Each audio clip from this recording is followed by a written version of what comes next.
Ever wanted to start your day with a cup of joe, but then this happens?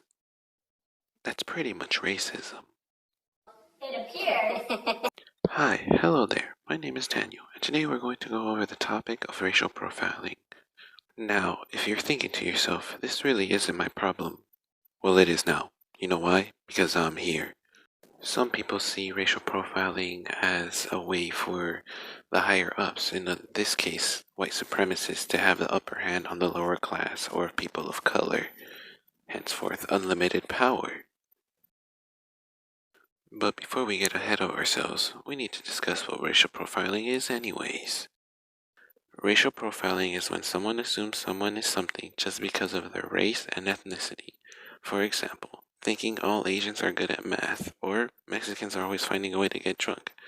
These are all often made an assumption because of the way they are presented to people, and it could be a repeating factor in that race or ethnicity. This then leads us to the question, is racism and racial profiling a necessary evil or an institutionalized justice?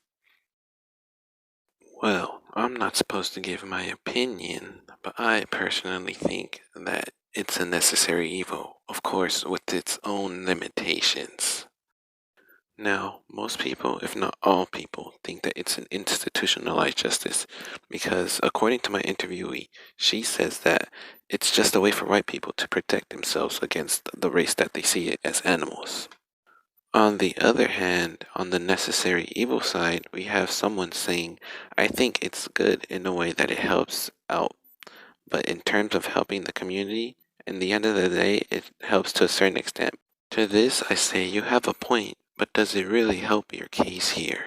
Now, the way media portrays this is that they show that this is something very, very bad, in which it is. It is something very bad, but it's not always seen as very bad. But when it comes to terms of using this racism as a means to protect yourself, then maybe it isn't seen as bad anymore, but it can still be very bad.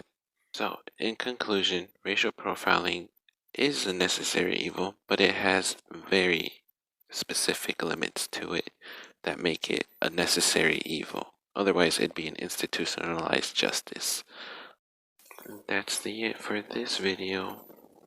If you're still wondering why I'm still here, well, that's because I'm here to represent this advertisement called NordVPN. Ever heard of it? I think not, but you should download it. It's pretty good. Pretty good. I use it on school Wi-Fi, by the way.